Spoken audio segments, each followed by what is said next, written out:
What if I told you that the most glorious, most terrifying vision of Jesus Christ in the entire Bible was actually just a glimpse of a truth far greater? What if the image of him on the Isle of Patmos, with hair white as snow and eyes like blazing fire, was merely an echo of a being who existed long before the first light was ever spoken into existence for centuries? We have been shown the revelation given to the Apostle John. But there is an older story, a chapter that was removed from our Bibles, that details his true nature within the celestial courts before Genesis itself. It tells a story not of a glorified man, but of a cosmic being, co-eternal with God, whose very essence shaped the foundations of reality. Most people stop at revelation, but you are here because your soul knows the story cannot begin on an island of exile. It must begin in eternity. You are not just curious, you are remembering. The journey we are about to embark upon will take you from the shores of Patmos, back through time, past the Garden of Eden itself, to a forbidden chapter from the Book of Enoch. And what it reveals will forever change how you understand the Christ. Before we pull back the veil of eternity, make sure you are subscribed and have turned on notifications, so you do not miss a single revelation on this path. Now, prepare yourself. We are going back to the beginning, before the beginning. Let us return now, from the blinding light of eternity to the dust of Galilee. Let us step back into a world under the iron heel of Rome, a world of sweat and toil, of political tension and quiet desperation. It is here, amongst the smell of fish from the docks and the murmur of Aramaic in the marketplaces, that the greatest mystery unfolds. For in this world walked a carpenter, a man whose hands were calloused, whose feet were dirty, whose voice was that of a Nazarene. And for 30 years, the universe held its breath. This profound contrast is not a contradiction. It is the secret. The being whose true face shines brighter than the sun chose to be seen with a face etched by worry and weariness. The one whose voice is like the roar of rushing waters chose to speak in parables, in whispers, in prayers offered up from a Gethsemane garden. The Logos, the divine intelligence that structured the cosmos, allowed himself to learn, to grow, to be taught. He who was the bread of life felt hunger. He who was the living water felt thirst. He who existed before time was now bound by it, his days measured by the rising and setting of a sun that he himself had placed in the sky. This was a concealment so perfect, so complete, that those who ate with him, who laughed with him, who followed him through the villages, saw only the man. They saw a teacher, a healer, a prophet perhaps, but they could not see the eternal fire banked behind his human eyes. This act of veiling his own glory is the most radical, most misunderstood event in cosmic history. It was a voluntary eclipse, a divine act of kenosis, an emptying not of his nature, but of its visible manifestation. And this raises the great question that haunts the Gospels, a question that the institutional church often answers too quickly, with dogma instead of awe. The question is not simply if he was God. The question that should burn within you is why. Why would the infinite choose to become finite? Why would the Creator enter his own creation in disguise? Why hide a power that could shatter empires behind the fragile form of a servant? The answer is not a doctrine to be memorized. It is a love to be experienced.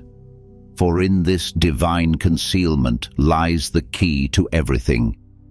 He had to hide himself so that we could find ourselves. He had to become one of us, so that we could remember we were always one with him. And though the glory was veiled, it was never truly gone.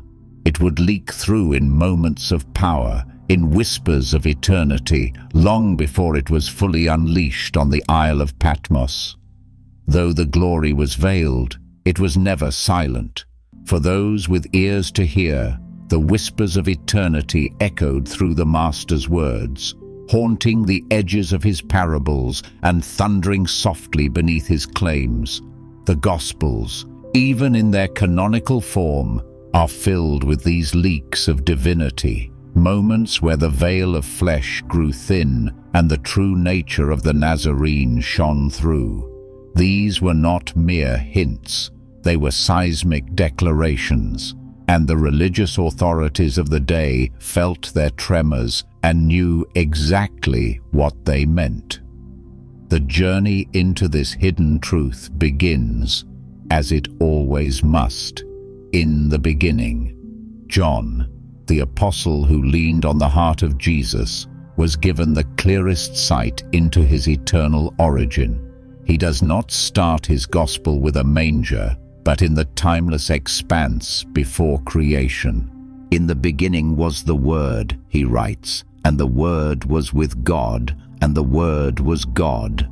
Let these words sink in. He is not describing a being created by God. He is describing a being who is God, co-eternal, co-existent. John uses the Greek term logos, the word. This is not just spoken sound. To the Greek mind, the logos was the divine reason, the ordering principle, the very intelligence that held the cosmos together. To the Hebrew mind, the Word of God was the creative force itself. John, in one masterful sentence, declares that Jesus is both. He is the mind and the might of God. The Apostle Paul, once a persecutor, later a vessel of this revelation, takes this truth even further. Writing to the church in Colossae, he paints a cosmic portrait of Christ that leaves no room for doubt. For in him, Paul declares, all things were created, things in heaven and on earth, visible and invisible, whether thrones or powers or rulers or authorities, all things have been created through him and for him. This is not the description of a prophet. This is the blueprint of a creator. Paul asserts that Christ is not a part of creation, he is the agent of it. Every star, every angel, every law of physics finds its origin and its purpose in him. He is, as Paul says, before all things, and in him all things hold together. The universe is not just his handiwork, it is a reality sustained by his very being, moment by moment. But perhaps the most intimate, most revealing whisper of eternity comes from the lips of Jesus himself. In the final quiet hours before his betrayal, he withdraws with his disciples and prays. This prayer, recorded in John chapter 17, is not a petition from a creature to a creator. It is a conversation between equals within the Godhead. And in it, Jesus pulls back the curtain of time itself. And now, Father, he says, glorify me in your own presence with the glory that I had with you before the world existed.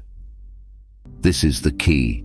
not a glory to be earned, but a glory to be restored. He speaks of his pre-cosmic existence not as a theological concept, but as a lived memory. He is remembering a state of being he willingly set aside. The canonical scriptures, therefore, give us these glorious snapshots, these powerful affirmations of his eternal nature. They show us the attributes of the King, but they do not show us the King in his court. They tell us he was there, but they do not tell us the story of what he was doing and who he was in those timeless ages. For that narrative, for that forbidden chapter, we must turn to a book that walked alongside the apostles, a book they knew and quoted, a book that holds the memory of heaven before Genesis. The journey of the Apostle John is the story of a man moving from intimacy to awe. He was known as the disciple whom Jesus loved, the one who was granted a place of unparalleled closeness. At the Last Supper, it was John who leaned against the Master's chest, close enough to feel the rise and fall of his breath, close enough to hear the beat of a human heart that was, at the same time, the heartbeat of eternity. He stood at the foot of the cross, a silent witness to the agony, entrusted with the care of Jesus' own mother. He was the first of the 12 to reach the empty tomb, to see the discarded linen cloths, and to believe, even when understanding had not yet dawned. For decades after the resurrection and ascension, John carried this memory, a memory of a touch, a voice, a friendship that was both profoundly human and divine. He led the church. He taught the way. He wrote of a love so deep it became the very definition of God. He held on to the image of the man he knew, the rabbi who washed his feet, the friend who wept at a graveside, the resurrected Lord who cooked fish for them on a Galilean shore. This was his Christ, the Word made flesh, the God who walked among them. He built his life, his ministry, his entire being around this sacred memory. But time is a relentless tide. The world moved on. The Roman eagle tightened its grip. The church, once a blazing fire of Pentecost, began to face the cold winds of persecution. One by one, the pillars of the early faith fell. Peter, crucified upside down in Rome. Paul, beheaded outside the city walls. James, thrown from the temple heights. The men who had walked with the Master were becoming martyrs, their voices silenced, their stories fading into legend. And John, the last of the inner circle, found himself an old man, exiled.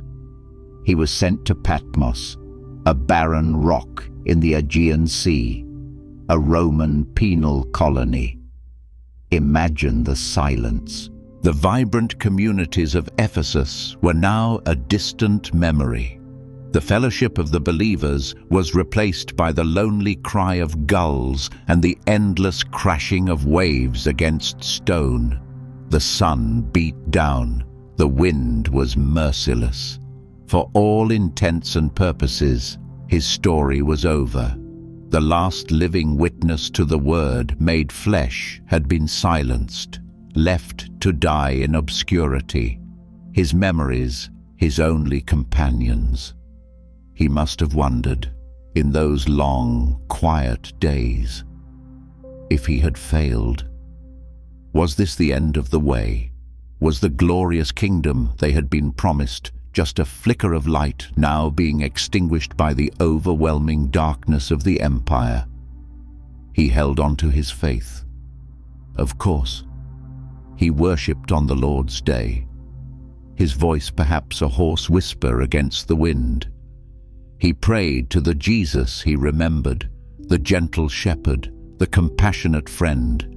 He prayed for strength, for endurance, for the flock he had been forced to leave behind.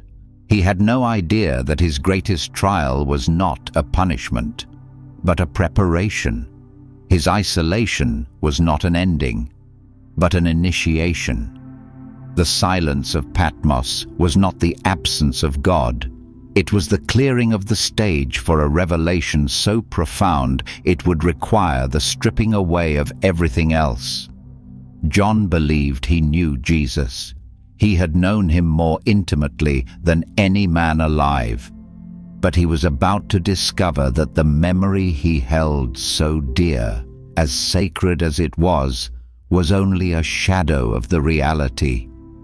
He was about to meet his master again, not as he was, but as he is, and as he always has been. The veil between time and eternity, between the human and the divine, was about to be torn away. It began with a sound. On that lonely island, amidst the rhythm of the waves, another rhythm broke through. It was not the voice of the gentle teacher he remembered. It was not the whisper of a friend. It was, as John would later write, a great voice, like a trumpet, piercing the veil of the ordinary world. A sound that did not just enter his ears, but resonated in his very bones, commanding his full attention.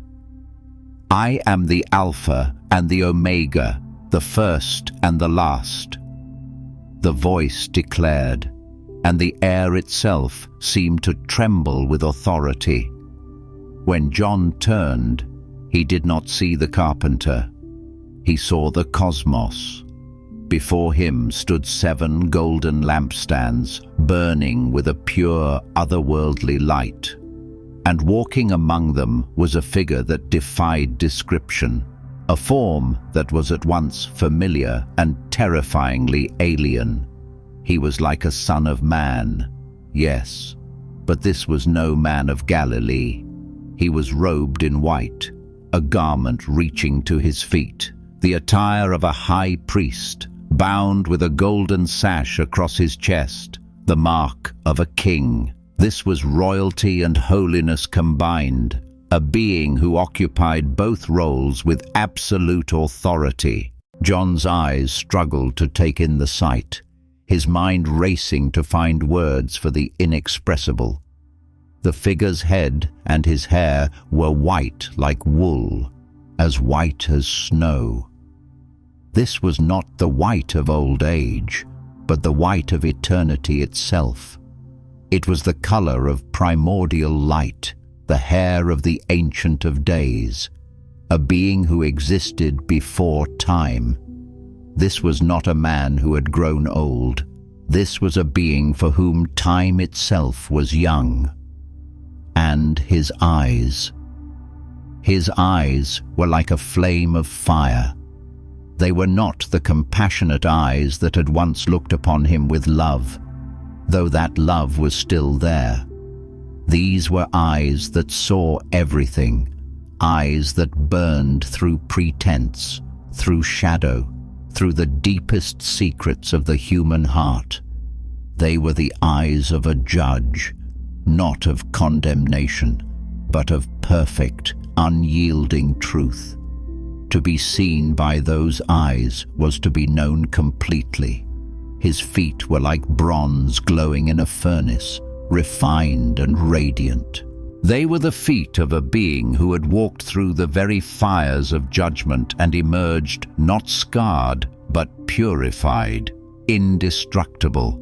They were feet that could tread upon empires and crush the head of the serpent. They were the unshakable foundation of a kingdom that would never end. And his voice, the voice that now spoke, was like the sound of rushing waters. It was not a single voice, but a symphony of power, the roar of 1,000 waterfalls, the thunder of a cosmic ocean. It was a voice that carried the creative force that had spoken worlds into existence. Every word that issued from him was not mere sound. It was reality itself being shaped. From his mouth came a sharp, double-edged sword. This was not a weapon of earthly warfare. It was the word of God, living and active, sharper than any blade, a sword that could divide soul and spirit, joints and marrow, and judge the thoughts and intentions of the heart. It was the power of truth made manifest, a power that could both heal and dissect, create and bring to judgment. And finally, his face. His countenance was like the sun shining in all its strength. This was the source of the light, an unbearable, uncontainable glory, not a reflection of light, but the source of it. To look upon his face was to look into the heart of a star, to be exposed to the raw, unfiltered essence of God. And John, the beloved disciple, the man who had once leaned his head on Jesus' chest, now fell at his feet as though dead. It was not a bow of reverence. It was an involuntary collapse of the human system in the face of unveiled divinity. The chasm between creature and creator had been revealed, and all of his human strength, all of his cherished memories, dissolved into nothing. Because when a man truly sees God, the self he thought he was simply ceases to exist. He lay there, breathless, timeless, utterly undone. For he had not just seen a vision of his resurrected Lord, he had seen the one who was and is to come, the Almighty. In that crushing, holy silence, as John lay undone on the cold stone of Patmos, a hand touched him. It was not the searing heat of the sun-like face, nor the chilling power of the sword-like word. It was the touch of a man, the same hand that had once broken bread, that had healed the sick, that had lifted a weeping child, now rested upon his shoulder. And the voice, though still resonant with the power of 1,000 oceans, spoke with an impossible tenderness. "Do not be afraid." Those 4 words bridged the infinite chasm between the divine and the human. The glory that could annihilate chose instead to comfort. The King of Eternity knelt down to a fallen creature and lifted him up. In that moment, John understood. This was not a different Jesus. It was the same Jesus, now seen in his fullness. The servant and the sovereign were one. The Lamb that was slain was also the Lion who reigns. The paradox was the reality. "I am the first and the last," the voice continued. "I am the living one. I was dead, and now look, I am alive forever and ever, and I hold the keys of death and Hades."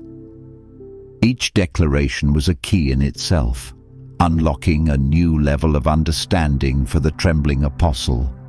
The vision was not just about cosmic power, it was about conquered death. The being of fire and light had walked through the ultimate darkness and emerged not only alive, but as the absolute master over that darkness. He did not just escape death, he now owned its very gates. The vision faded, not into nothingness, but into John's very being. The external sight was gone, but the internal reality was forever changed. He was left alone once more with the sound of the wind and the sea, but he was no longer the same man. He had not just received a message for the 7 churches. He had received a revelation of the one who is the church's foundation, its life, and its glorious destiny. He now understood that the humble carpenter he had followed was the blueprint of the universe, and the friend he had lost was the eternal king he had just met. But as the days turned into weeks on that lonely island, and John began to pen the words that would become the Book of Revelation, a deeper question must have taken root in his soul. It is the same question that this glorious vision forces upon us today. If this is who he is now, in his unveiled glory, then who was he before? If the resurrected Lord is the Alpha and Omega, then what was he doing at the beginning? The vision on Patmos shows us the final chapter of his glory. But where is the first? The canonical scripture gives us powerful, definitive statements. John's own gospel declares he was the Logos. Paul confirms he was the agent of creation. Jesus himself speaks of a glory he had with the Father before the world began. The scriptures give us the attributes, the titles, the divine curriculum vitae. They provide the irrefutable evidence, but they do not tell us the story. They do not show us the film. They give us the glorious snapshots, but they do not narrate the epic poem of his existence in the timeless ages. What was he doing in those celestial courts? What was his role as the uncreated wisdom of God? How did the beings of heaven perceive him before a single star was hung in the void?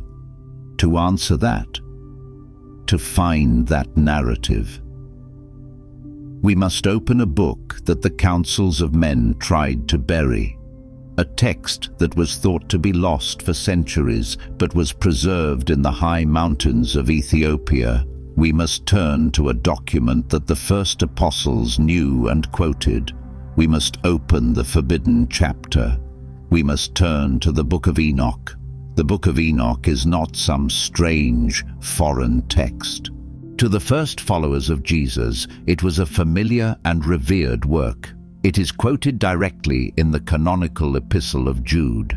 Its themes of fallen angels, cosmic judgment, and the coming Messiah echo throughout the New Testament.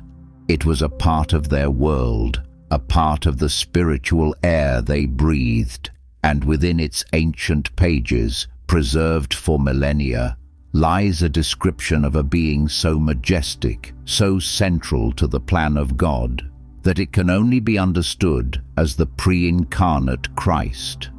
Enoch does not call him the Logos, nor the Son of God. He is given an even more mysterious title, one that resonates with the visions of Daniel and, most importantly, with the very words of Jesus himself. He is called the Son of Man. But this is not the Son of Man as a mere human. This is a pre-existent divine being, a figure of cosmic authority who stands at the right hand of God. In the section of Enoch known as the Book of Parables, the prophet is taken into the heavens and shown the inner workings of God's throne room. There, he sees a figure who had existed long before the material world was ever conceived. Enoch writes, "And there I saw one who had a head of days," referring to God the Father, the Ancient of Days. "And his head was white like wool, and with him was another being, whose countenance had the appearance of a man, and his face was full of graciousness, like one of the holy angels."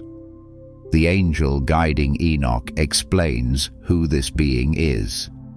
This is the Son of Man who has righteousness, with whom dwells righteousness, and who reveals all the treasures of that which is hidden, because the Lord of spirits has chosen him, and his lot has the preeminence before the Lord of spirits in uprightness forever. Let the weight of these words settle. This is not a description of a future human Messiah. This is a portrait of a divine being who was chosen by God before the foundation of the world. He is not a creation, he is a chosen counterpart, the keeper of all hidden wisdom, the very embodiment of God's righteousness. The text goes on to make his pre-existence even more explicit. And before the sun and the signs were created, before the stars of the heaven were made, his name was named before the Lord of spirits. Think about that. Before time itself had a measure, before a single ray of light pierced the void, his name was already known in the celestial court. He is not a response to the fall of man. He is part of the original plan. His existence predates Genesis chapter 1. The Book of Enoch is painting a picture of a co-eternal being, the one through whom God's plan would unfold. This Son of Man is not a passive figure. He is given a role of supreme authority. Enoch sees him as the ultimate judge of all creation, both men and angels. And he shall be a staff to the righteous, whereon to stay themselves and not fall. And he shall be the light of the Gentiles, and the hope of those who are troubled of heart.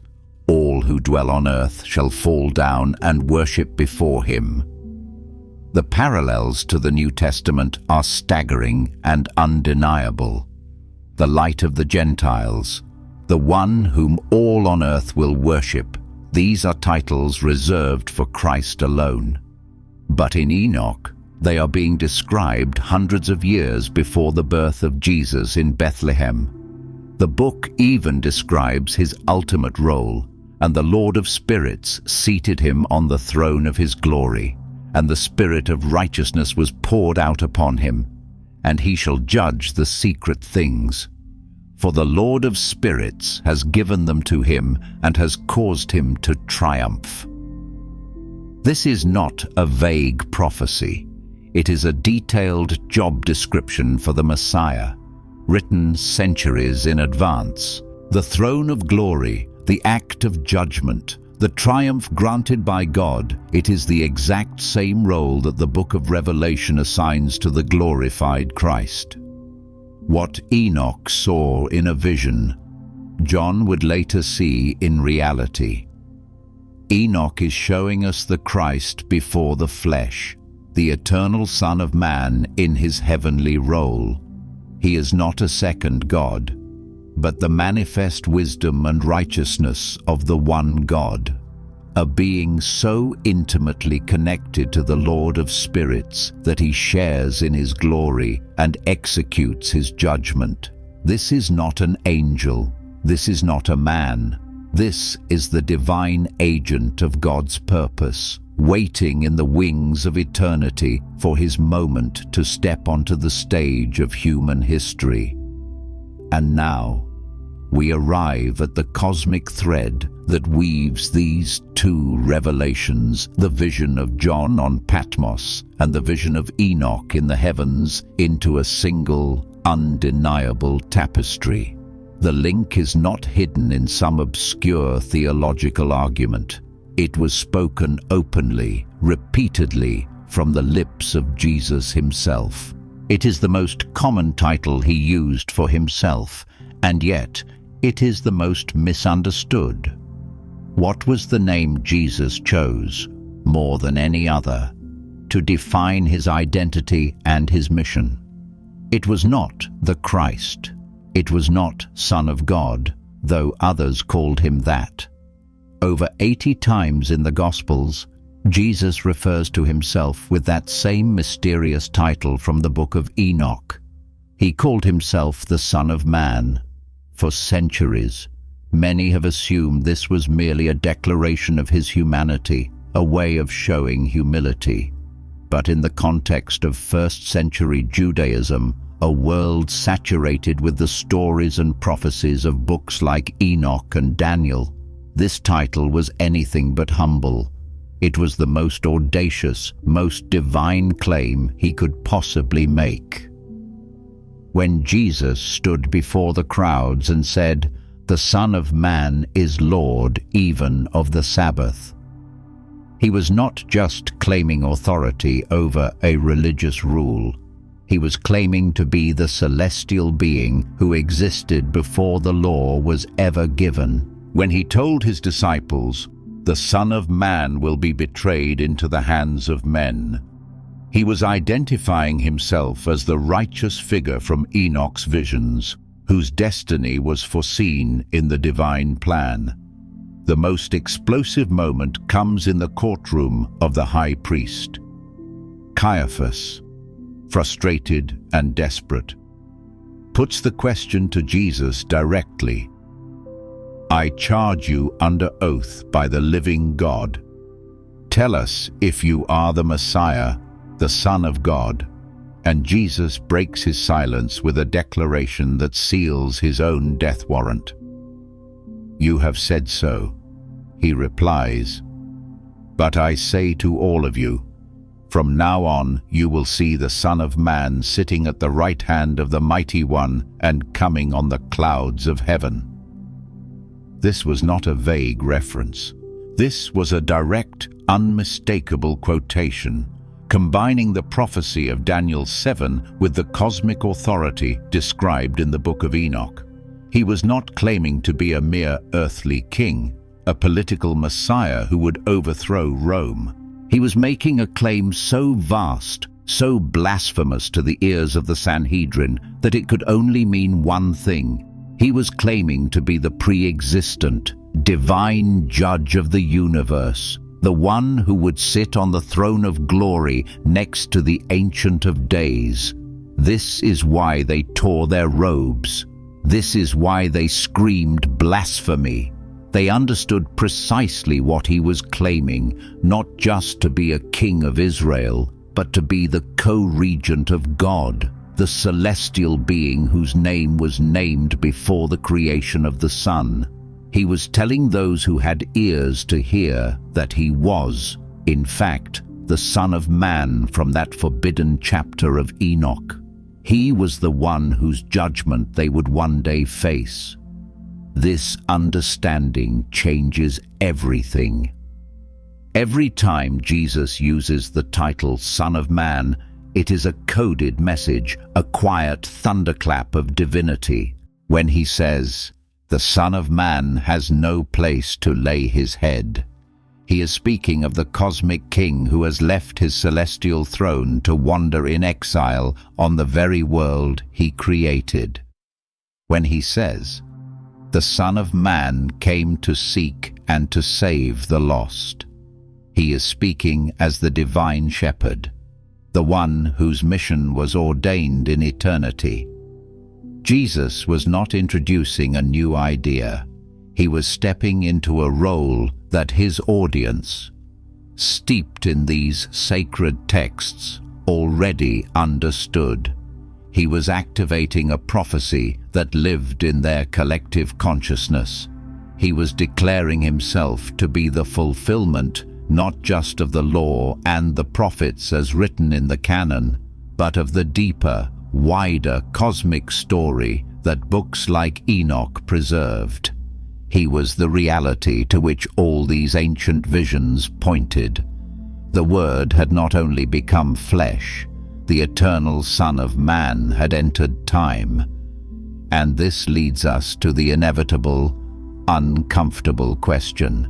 If this understanding of the Son of Man was so central to Jesus' own identity, if it was so well known in the first century that it could get him executed for blasphemy, then why have you likely never heard this taught in a church? Why did this vibrant cosmic portrait of the Christ fade into obscurity, replaced by a more terrestrial, more manageable version? The answer, as it so often is, lies in the corridors of power.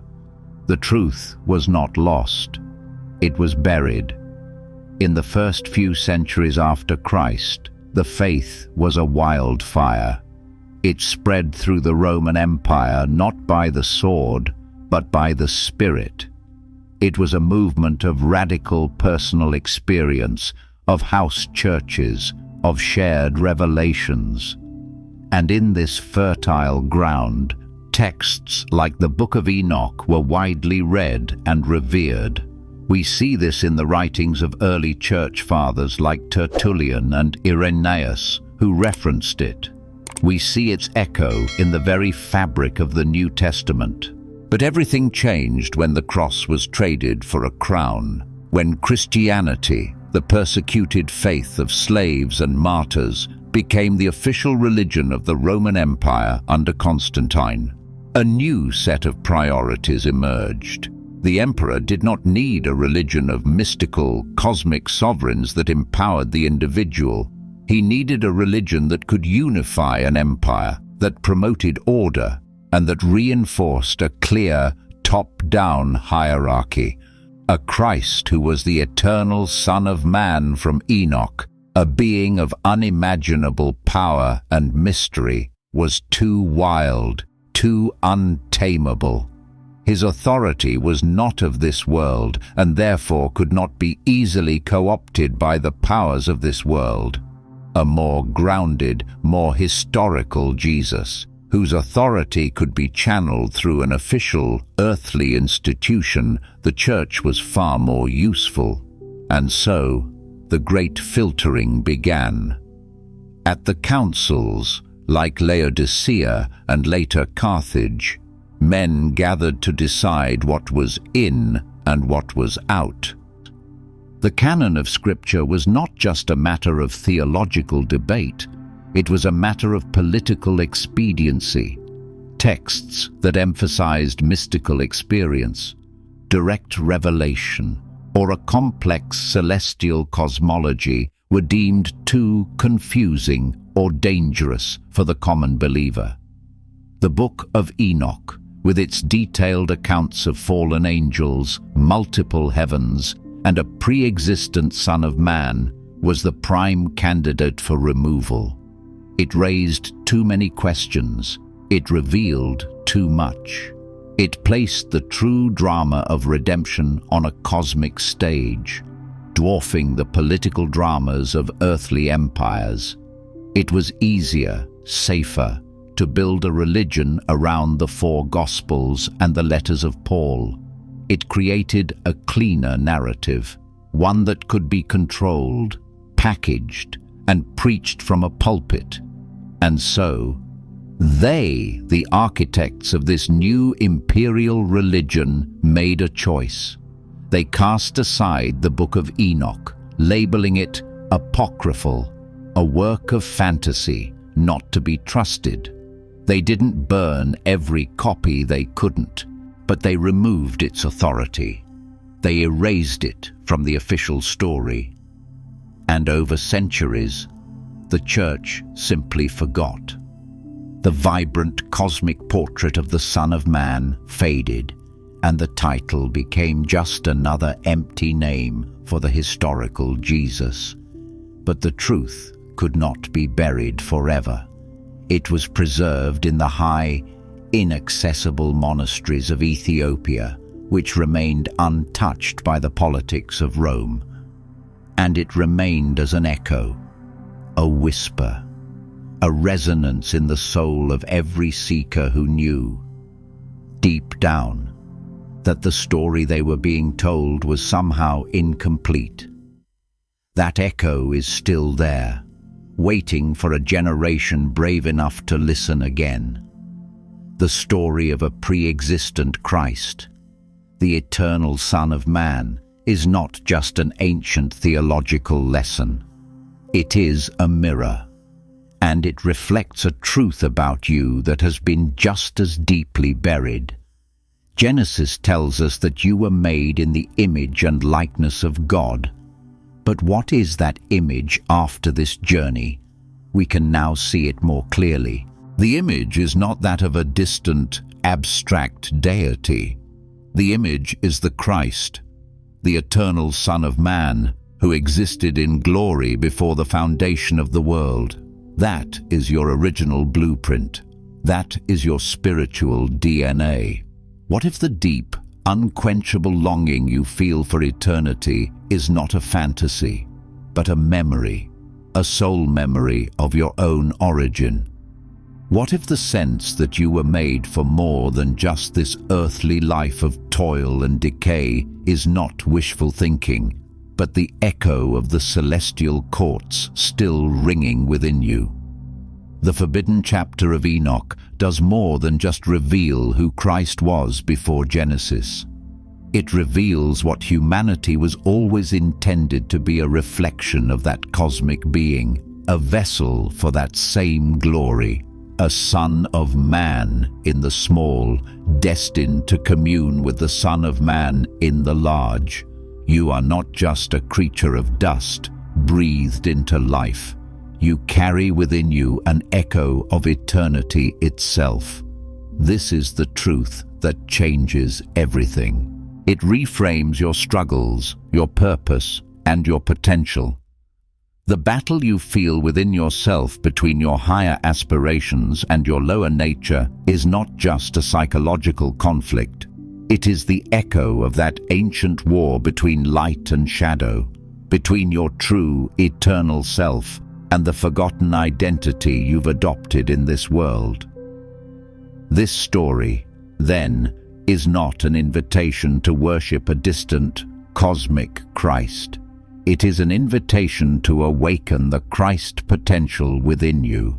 It is a call to live, not from the limitations of your human story, but from the infinite potential of your divine origin. The journey of faith is not about trying to be a better person. It is about the process of remembering who you truly are and shedding all that you are not. You were not made for a small life. You were not designed for fear and limitation. You carry the imprint of the one who was named before the sun and the stars. That is your inheritance. And this knowledge is a call to action. It calls you to live with a new kind of courage, a new sense of purpose. It calls you to look at your life not as a random series of events, but as a sacred stage upon which your own journey of remembering can unfold. If this journey through the hidden chapters of eternity has awakened something within you, do not let that flame die out. Share this revelation. Speak of it. Let this echo of truth spread. In the comments below, share what this revelation means to you. Let us build a community of souls who are no longer afraid to walk the path of remembering.